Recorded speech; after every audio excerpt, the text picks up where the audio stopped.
Hello, everyone, and welcome to Keynote number 2. My name is Dr. Anna Kralj, and I'm the MC for the session. It's not about me. This keynote session is all about Professor Girish Prayag, who is a professor of marketing in the Department of Management, Marketing and Entrepreneurship at the University of Canterbury in New Zealand. His past and current research interests include organizational resilience, disaster tourism, place attachment, tourist behavior, and destination marketing. He has published more than 100 peer-reviewed articles in tourism, hospitality, and marketing journals. He is a co-author of the book Tourism and Resilience, and his latest co-authored book looks at sense of place and place attachment in tourism. He is on the editorial board of several tourism journals and is the editor of Method and Practice for the journal Current Issues in Tourism.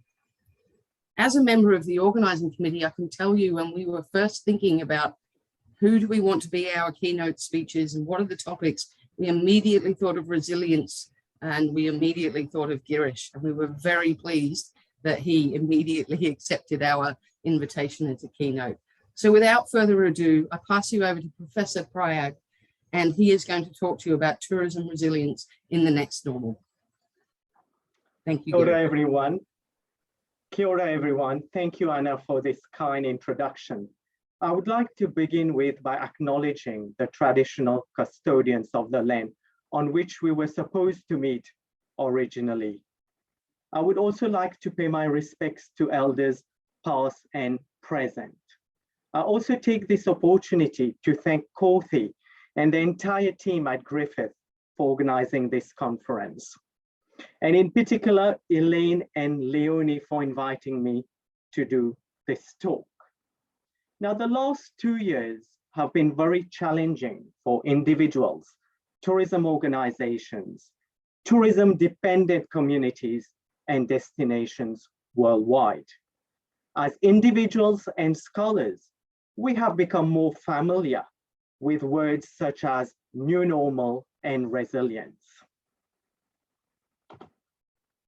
In this talk, I will cover some of my own thinking around what is the new normal and resilience. Looking at the characteristics of the so-called new normal, but also looking at the question of who is this new normal for? In this new normal, is resilience needed? Answering the question of why and how can we build resilience. I will conclude by looking at the complexities inherent to the two concepts of entrepreneurial and organizational resilience that are purported to affect community, destination, and tourism system resilience. Now, in this new normal, we have positive and negative aspects to it. We can see accelerated change through, for example, technology that can be used to improve customer safety in the hospitality industry. We have become familiar with contactless deliveries using drones, service robots in restaurants, ghost kitchens preparing food for Uber Eats. But what we're also seeing is a greater focus on tourism benefiting communities and the environment.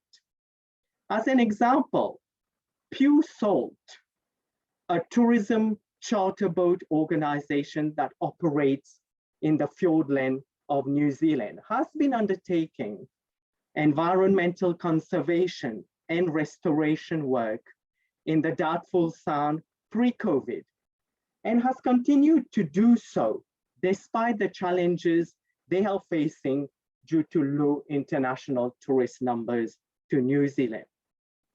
For companies such as Pure Salt operating in rural and remote areas, as well as those operating in urban areas, the new normal is challenging given the complexity and rapidity of changes in the external environment. Also, political, environmental, and economic instability in several regions of the world creates an uncertain future. While the boomers have lived most of their lives in an era of stability, Gen Z and the millennials will live probably most of their lives in periods of instability.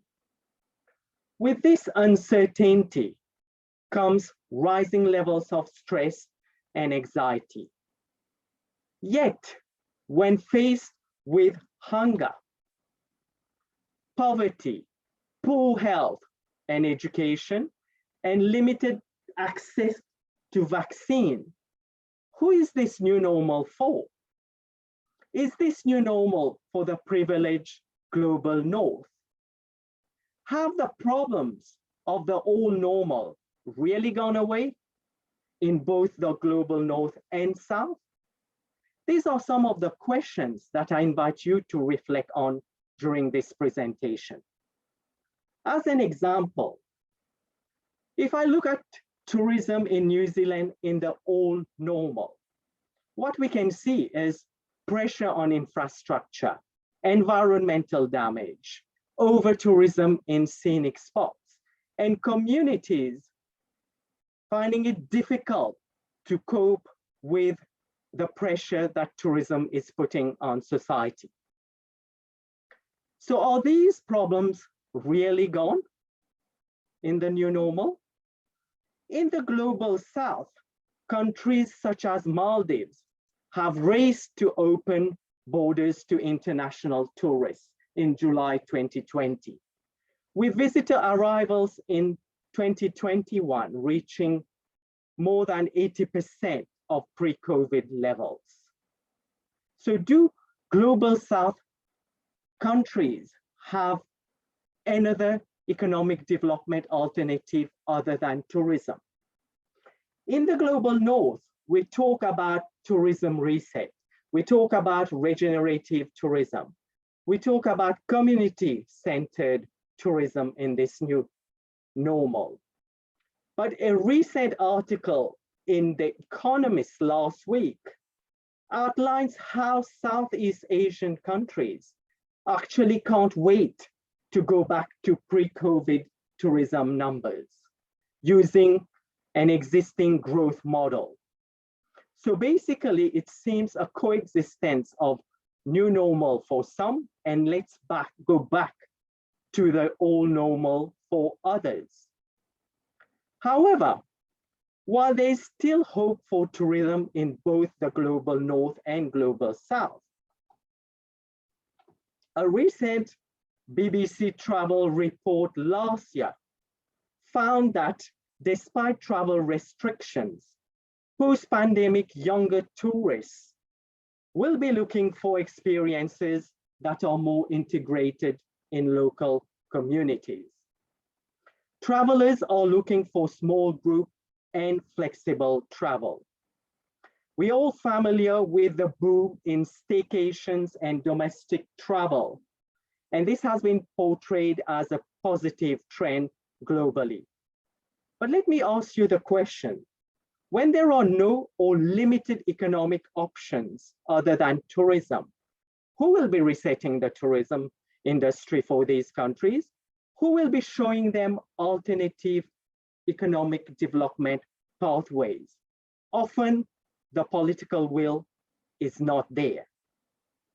In my opinion, without government actors, and by implication, tourism policy, working alongside community aspirations for understanding the role that tourism can play in our communities, and working alongside those communities to reset tourism, there will be no going back to the old normal. In fact, the new normal, we have to look at the well-being of stakeholders. And if this well-being is pushed aside for a growth-oriented model to persist, then there will be no reset for tourism.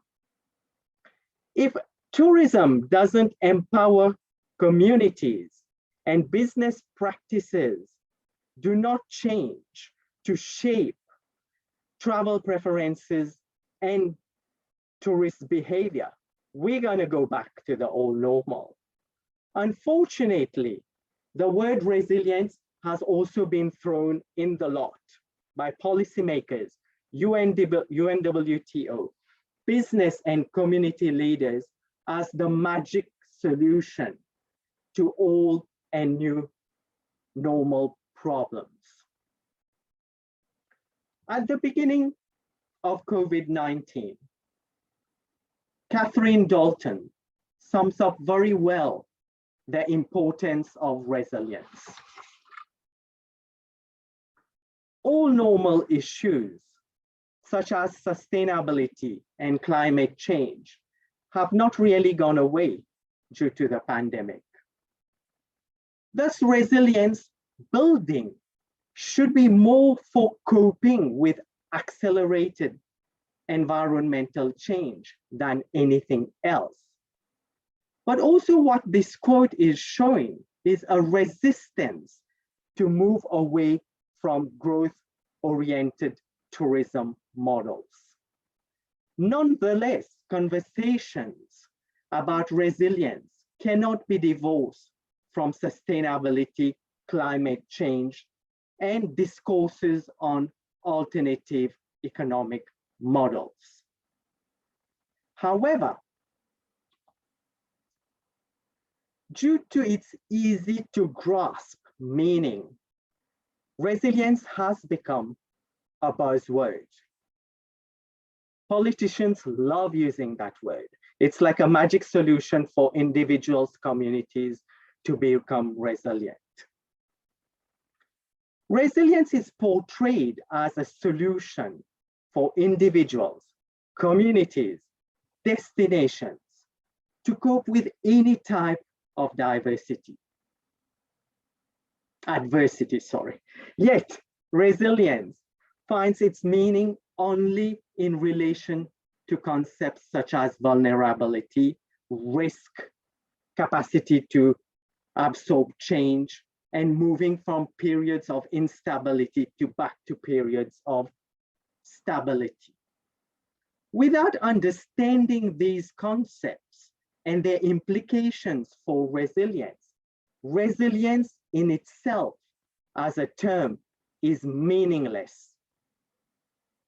It is therefore not surprising that researchers in the psychology field, in the management fields, have described resilience as suffering from the jingle and jangle fallacies. What I mean by that, not only is resilience applied differently in various fields, but also attributed different meanings for the same construct characteristic of a jingle fallacy. For example, resilience has also been called ambidexterity. Resilience also suffers from a jangle fallacy in that different labels are used for single meaning concepts related to various aspects of resilience. What we see across the literature, whether in tourism or outside of tourism, words such as readiness, preparedness, planning are used to describe the proactive elements of resilience. And we know as researchers, when conceptual clarity is lacking, advancement in theory and practice is hindered. Within the tourism field, we still need to understand the meaning of concepts that can be considered as micro-level resilience, such as what is tourist resilience, what is employee resilience, what is entrepreneurial resilience. Is tourist resilience, employee resilience similar? What characteristics are similar to the resilience of the resident population? Do we understand the resilience of temporary populations, such as those of second home owners and temporary workers? At the meso level, though terms such as community and organizational resilience are well defined, under what circumstances organization resilience, for example, strengthen community resilience or vice versa, remains unanswered. While tourism system resilience has been studied, and there is some emerging evidence on what needs to be done to achieve destination resilience, multi-scalar and multi-disruptive event studies are lacking, or there is only conceptual piece of work on them. One way to understand the linkages between the micro, meso, and macro levels of resilience is to use Mertens and Paulson and Thiele's concept of mid-range theorizing. Mid-range theorizing is about understanding how a context and a mechanism shapes an outcome. As a simple example, some of you will be familiar with social capital theory from Bourdieu's work. Now, social capital normally emanates from relationships, networks that we have. And in the context of crisis and disaster, what we've seen is that the resources embedded in networks and relationships can facilitate disaster recovery. In the literature, social capital theory is treated as a grand theory, meaning it is applicable in different contexts and lead to different outcomes. But social capital theory doesn't tell us much about resilience. So in organizational settings, what we found is that organizations that have structural, cognitive, and relational capital are able to use the resources embedded in their networks to actually innovate and be competitive in crises and disasters. But what that literature also tells us is that social capital doesn't always lead to resilient outcomes. This is where mid-range theorizing can help us. And the existing research that have come out on the relationship between social capital and resilience is showing that social capital by itself is insufficient to build organizational resilience, unless the resources, the knowledge, the information embedded in those social networks are transformed into dynamic capabilities. So suddenly we understand that social capital in a disaster or crisis context need dynamic capabilities to translate into resilient outcome. This is how I use in my own research mid-range theorizing. Likewise, mid-range theorizing can be used to understand various facets of resilience from a micro, meso, and macro perspective. For example, we can use mid-range theorizing to understand the capacity of actors in a system to influence resilience. What power dynamics are at play. We can also use mid-range theorizing to understand the effect of active and forced transformation and what resilience outcome emanate from these. For example, changing government policy, travel restrictions, what effect do these forced transformation have on the tourism industry? Also, using mid-range theorizing, we can start understanding how multiple disruptive events, such as those experienced by Christchurch, New Zealand, going from a disaster to a terrorist attack to a pandemic. How do we, at each cycle of adaptation, what happens? And these would be embedded in ideas of panarchy. Also, if we look at regime and regime shifts, can be explained by mid-range theorizing. As an example, if you are familiar with Airbnb, in research on Airbnb, what we can see is that the arrival of Airbnb in a community challenges the formal accommodation industry. But is Airbnb as a business model resilient? I'll let you reflect on that for a moment. And also, what we can think of is whether players at each level of micro, meso, and macro, do they have the capacity to transform? These are some of the questions that are embedded in the socio-ecological resilience literature that can be unpacked and uncovered using mid-range theorizing. But then the question also comes, why should resilience be the outcome? What and who should be resilient in the tourism system, when and how? In my own research, I've called these the 5 W's of resilience. We need to understand those 5 W's to give resilience its meaning. We don't need to be resilient all the time in all circumstances.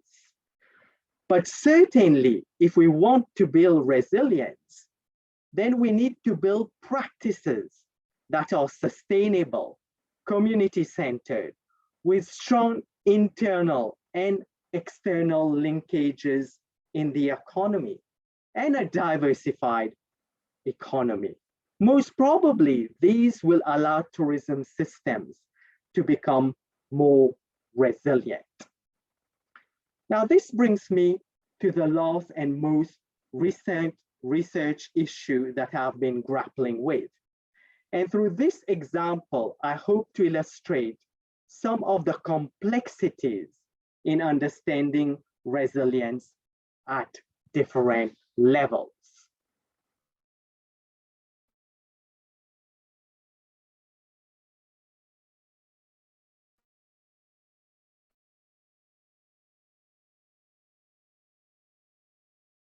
Resilience and organizational resilience. If I want to understand the relationship between these two concepts, the simplest answer is they are one and the same.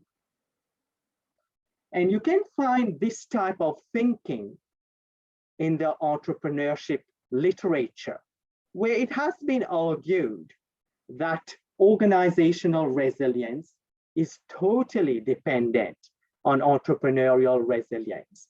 And by entrepreneurial resilience, they mean the resilience of the entrepreneur.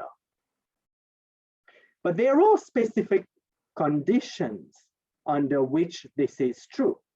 And the conditions is the organization has to be owner-operator or sole entrepreneurship. But also in this type of thinking, we are almost equating the resilience of the entrepreneur as their individual or psychological resilience. But as soon as we move away from owner-operator model to micro, small, medium, and larger organizations, we need to consider the role of family members and employees in achieving organizational resilience. Entrepreneurial resilience can therefore not be similar to organizational resilience, as we know from the HR literature that someone's individual or psychological resilience outside of the workplace does not automatically translate into resilience in the workplace. This has been a central tenet of the employee resilience literature. In fact, employees need support from the organization, need investment into developing their capabilities to translate their psychological resilience into employee resilience. So immediately what we see is a range of concepts that could be related to resilience, different types of resilience that can inform conceptualization of entrepreneurial resilience. And what we can also see from the literature that exists on external networks and partnerships, that the resilience of an organization is closely linked to what your partners, stakeholders do. In disaster context, like I've mentioned before, those external stakeholders can contribute to your organization's resilience. And in more recent work, what we also see is that customer resilience actually contribute to organizational resilience.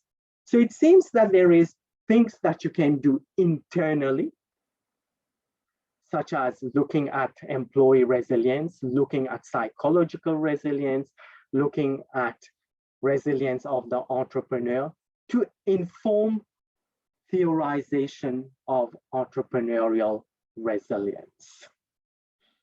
But also from the perspective of external partners, we need to bring in the picture of what exists already in the supply chain literature, the concept of supply chain resilience.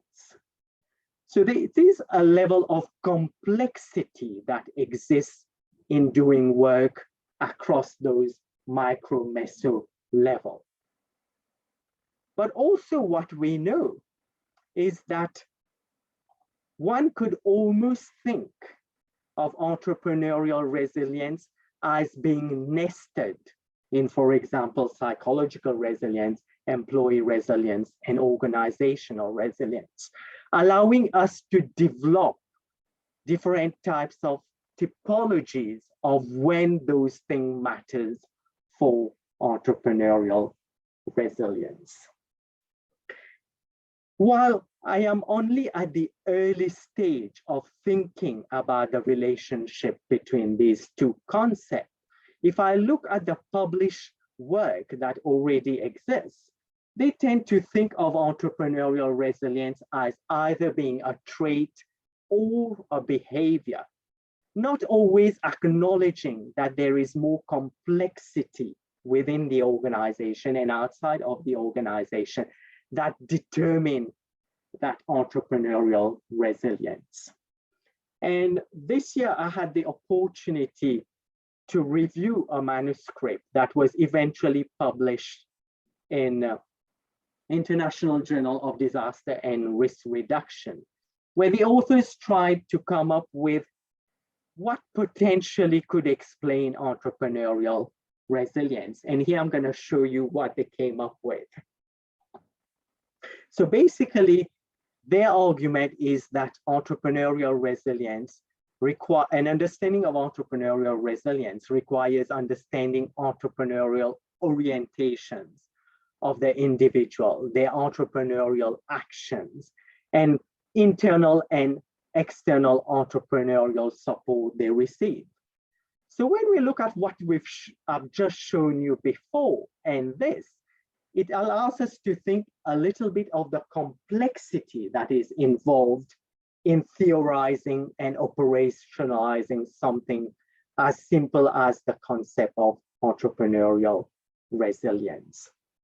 Now, in conclusion, while the buzzword resilience is likely to stick around for a while, it is our responsibility as scholars to unpack its meaning and implications for tourism.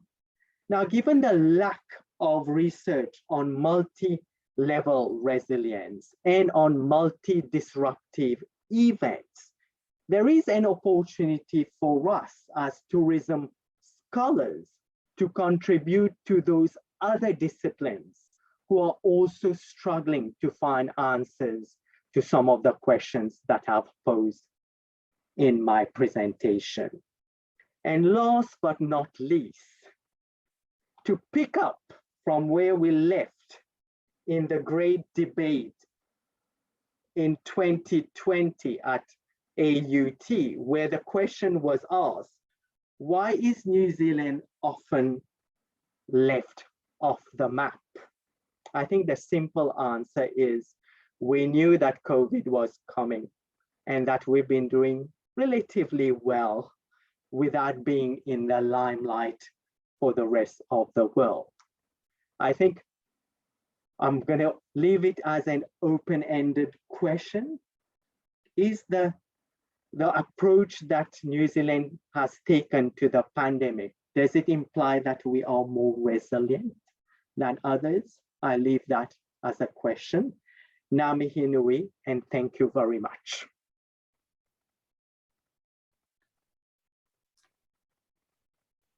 Excellent, Girish. Thank you very much. Great presentation. Very thought-provoking, very entertaining as well. I found those stats on the New Zealand residents' perceptions having gone up while there is no COVID, as in they feel more strongly that tourism puts too much pressure on them, and they feel that more strongly after the tourism went away. So they were very interesting stats, and I like the mid-range theorizing stuff and your 5 W's of resilience. And it's the first time I've ever heard someone from New Zealand suggest that it was a good thing that New Zealand is left off the map. Oh yeah, I totally believe it now of the pandemic. I totally believe it. So we have some very interesting questions in the live Q&A. I'm just going to switch over to those and read some of them out for you. Quite a few people are saying that they're alive. That's good to hear. One person, David B, said, Girish, to what extent will COVID-19 transform the meaning of sustainable tourism? I think we know that something can be resilient without being sustainable. And by implication, if we are focusing on building sustainable tourism, resilience will have to be part of it. So the conversation will still has to be centered around sustainability, but then resilience will have a vital role to play in that discourse. Excellent. Charles Arcodia says the answer to your question is no, but thanks for a great presentation. So that question you posed at the end. That's good. Okay, that's a good one. Aaron Tam asks, given that tourism hospitality events comprise of mostly small to medium-sized businesses, how should we craft succession planning strategies as a lever for resilience in the new normal? Okay, we've just, last year, we've undertaken some research on micro enterprises in the Christchurch region, looking at how they are coping with the pandemic. And what we found was that their capacity to be resilient was more linked to the relationships that they have with their employees, with their communities, rather than how they fit in the bigger picture of the tourism industry. When COVID hit, they actually didn't need the external networks that much. They needed to focus on their employees, focus on what we would call internal social capital to be able to become more resilient. And this type of finding is also emerging right now if we start looking at research that is being carried out on organizations that are not in the tourism, hospitality, and event industry. They seem all to be saying that there need to be a focus on internal networks rather than external networks.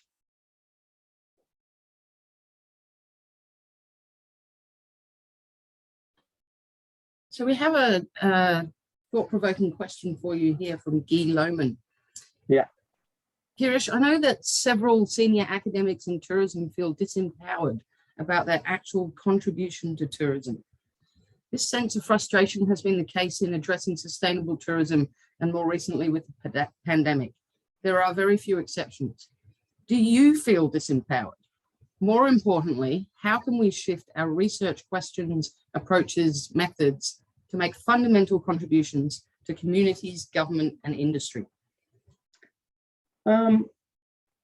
My personal answer to this is I don't feel disempowered, because as long as I've built the linkages with the community and the type of work that I do allows me to give back. I don't have to give back only in terms of academic publication. There are other ways to give back to the community, such as providing advice, business advice, to organizations that are struggling. Being on the managing board of some of the local destination management organization. Those are ways in which we can give back to the community without feeling disempowered. And also what has happened in my own research is I've shifted from looking exclusively at an issue such as resilience in a tourism context to looking more broadly at resilience of organizations that will be much more relevant to other disciplines as well. So it's giving back initially to the tourism discipline and then moving to give back to other disciplines as well. And I also think that working with collaborators that are not from our discipline actually can be very eye-opening in terms of how we give back.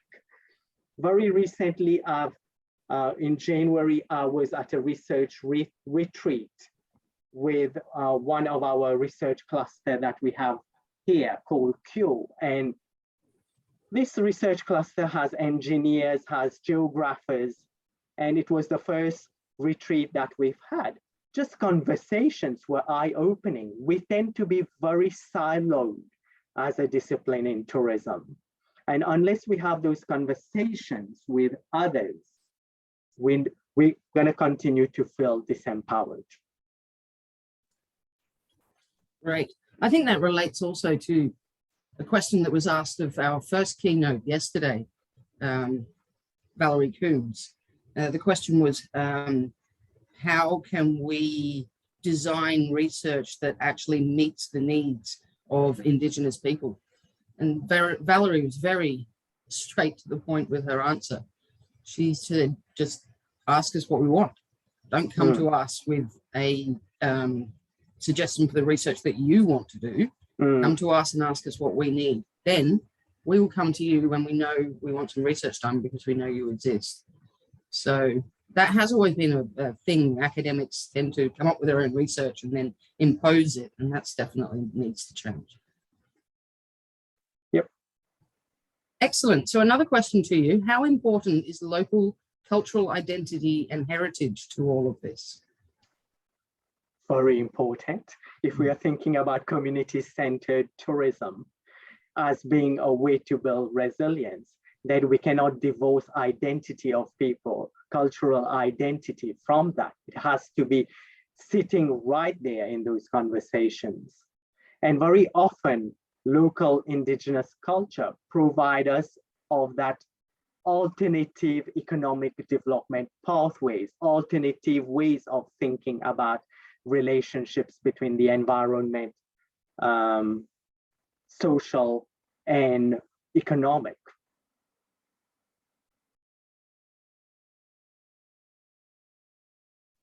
Thank you. I'm just trying to check whether or not we have any more questions in the Q&A. I don't think there are. I think I have actually covered them all. It's good to hear that all these people are alive.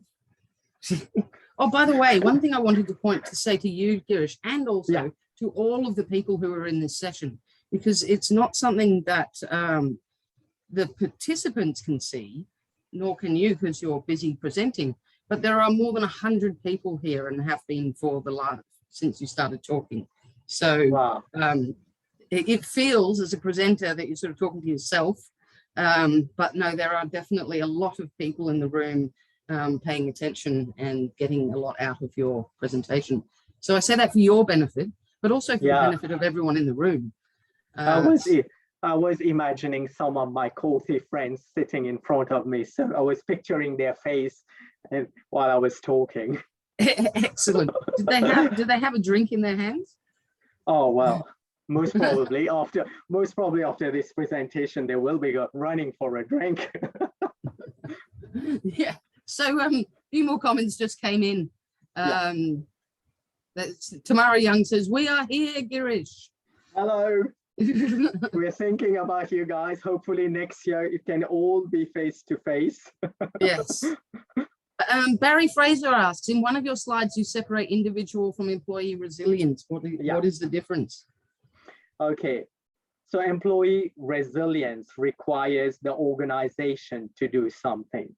You can have individual or psychological resilience outside of the organization.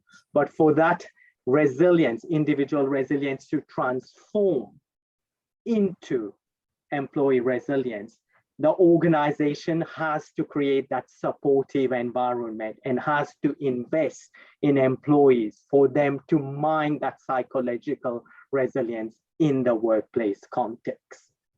And I think this is the big divide that exists between individual work that has been focused on psychological resilience in the workplace and employee resilience. And what connects the two is whether the organization is consciously investing in developing the capacities, abilities of employees. Right.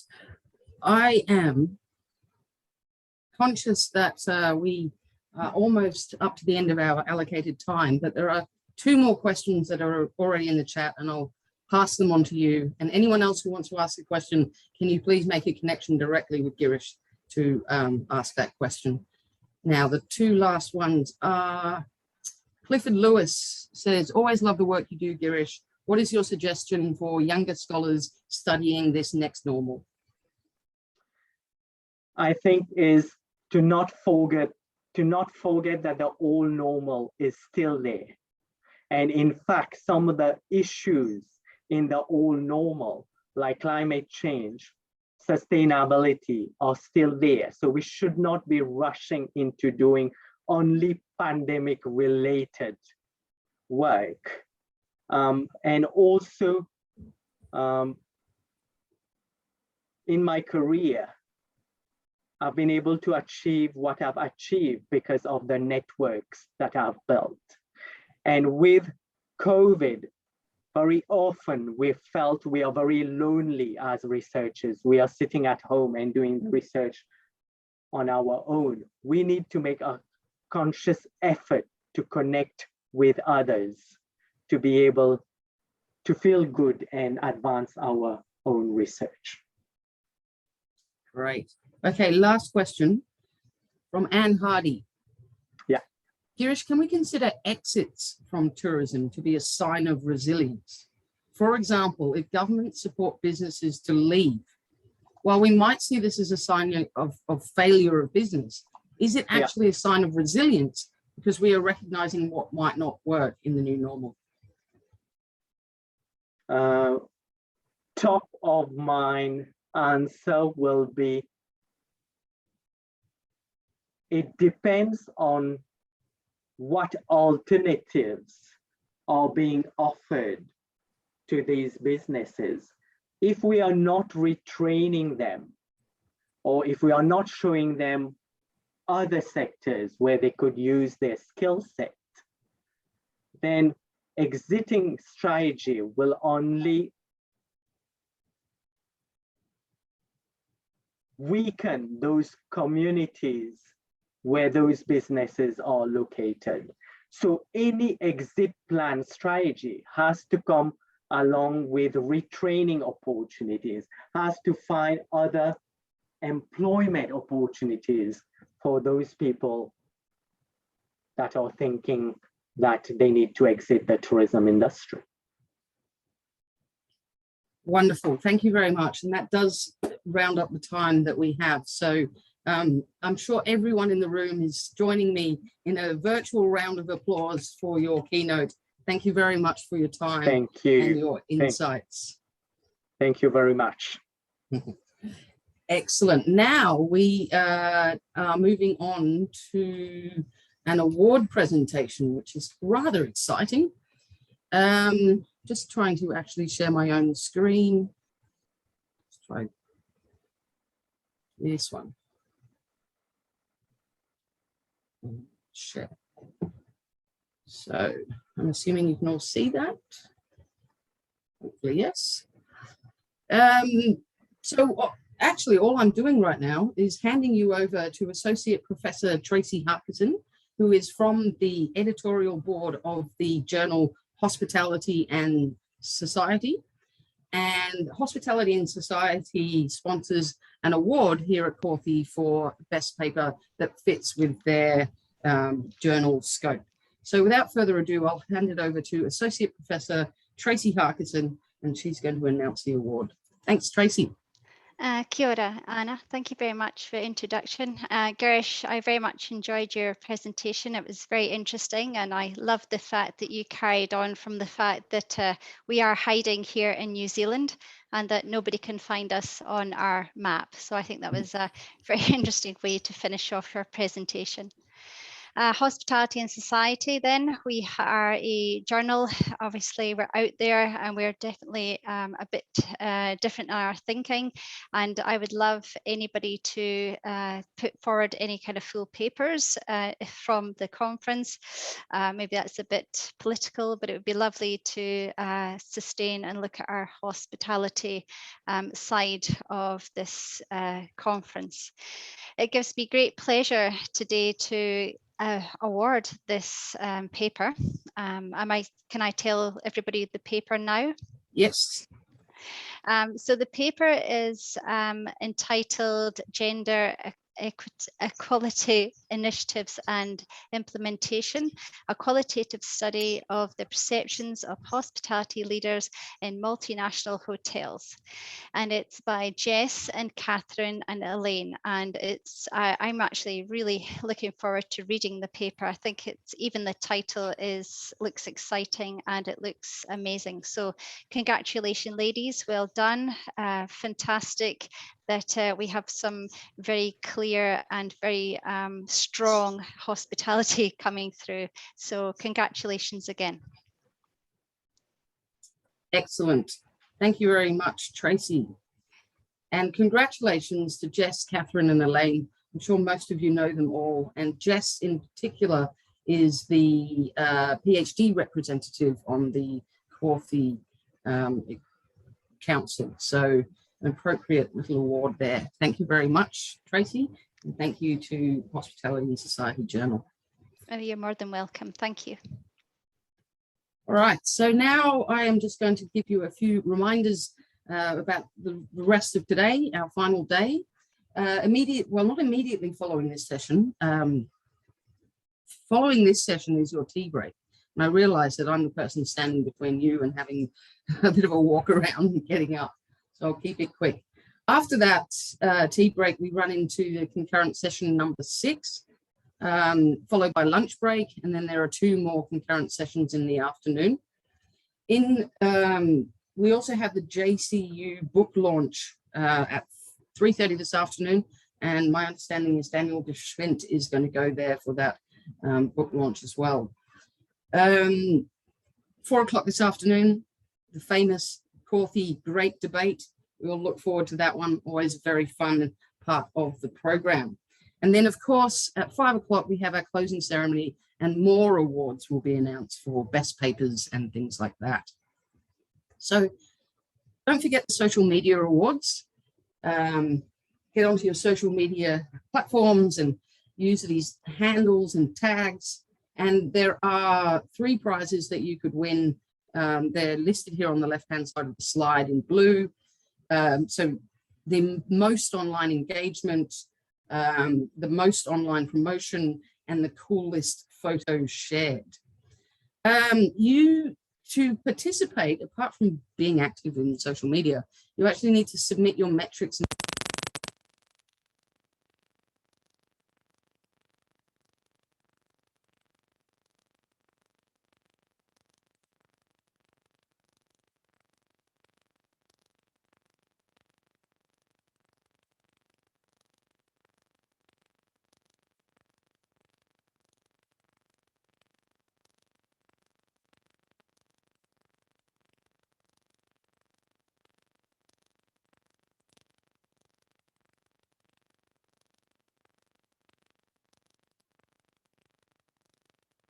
Here. Cool. That looks good. Yeah.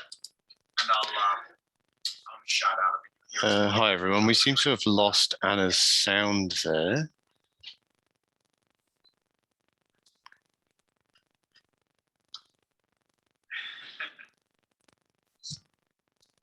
It's kind of the way of the world, isn't it? Yeah. Maybe she can get it back working again.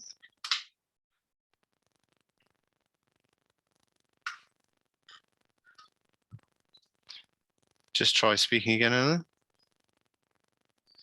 No, unfortunately, we can't hear you.